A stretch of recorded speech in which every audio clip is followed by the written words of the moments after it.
Why does it work? You see on ESPN plus 31, starting off the main card because we got such a fucking delay with the internet.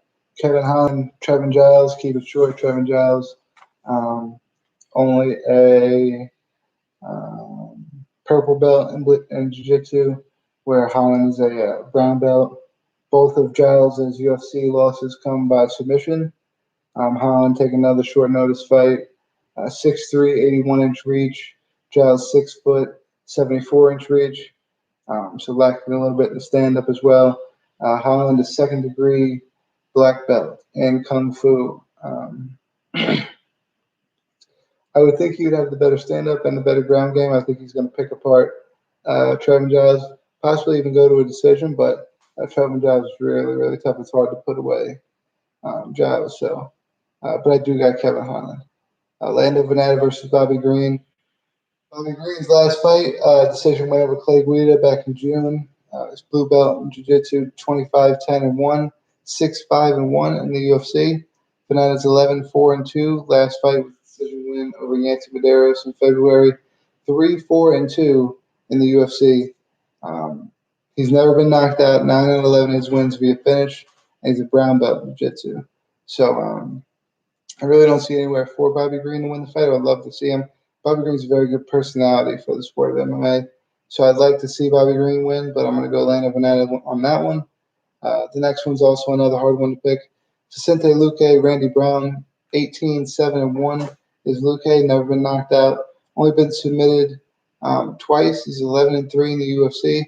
He has wins over Bill Muhammad, Nico Price twice, and the second one was his most recent fight, and that was in May.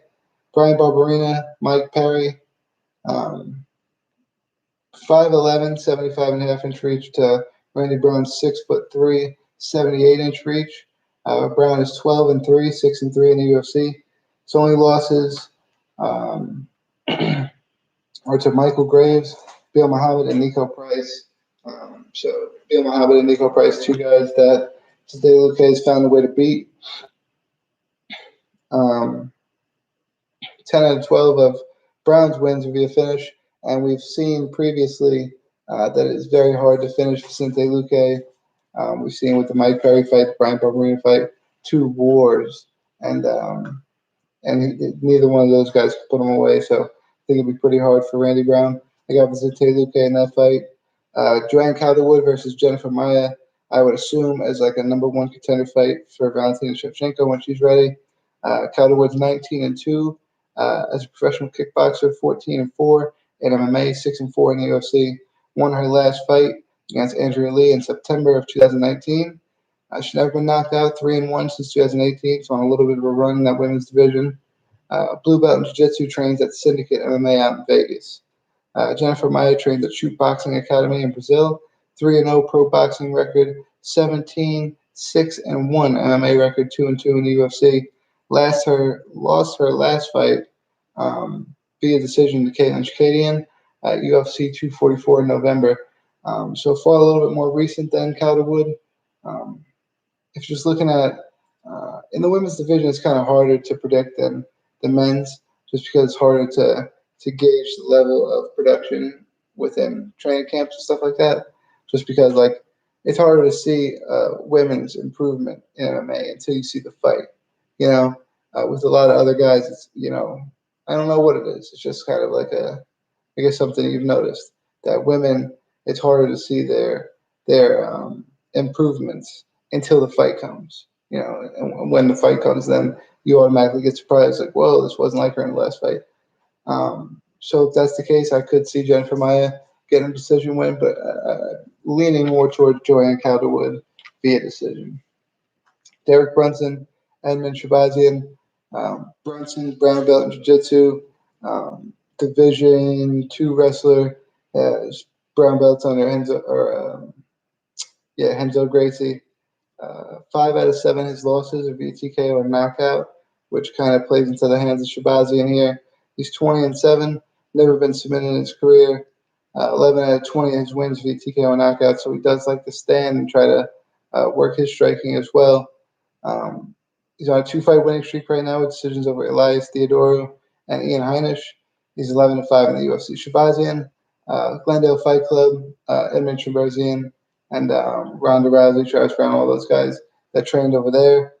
Um, he has he's 4-0 in the UFC, and he is, I believe, 11-0 total with 9 out of his 11 wins via TKO or knockout and 1 submission. So he's only been decision 1 time in his career.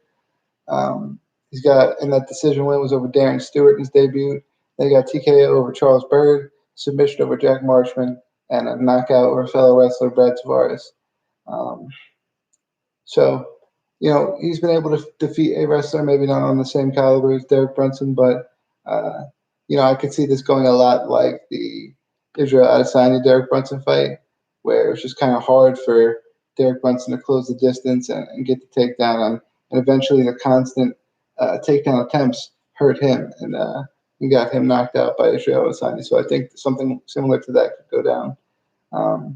The rest of the card: Frankie Saenz versus Jonathan Martinez, Ed Herman versus Joe Mearshart. Mearshart also coming in on a little bit short notice. Ray Borg versus Natan Matness. Eric Spicely versus Marcus Perez. Jamal Emmers, Tamar Believe, and Chris Gutierrez versus Cody Durden. Cody Durden making his UFC debut. Let's see if I can pull it up. If my phone's going to freak out. Let's see. Next Tuesday is the Contender Series. But before the Contender Series goes off, we'll be predicting UFC on ESPN Plus 32. Derek Lewis, Alexei Oleinik, apparently Chris Weidman, Omari Akhmedov. Let's see. Wellington Thurman versus Andrew Sanchez. Nadia Kassim versus Miranda Granger. I heard that fight's not happening.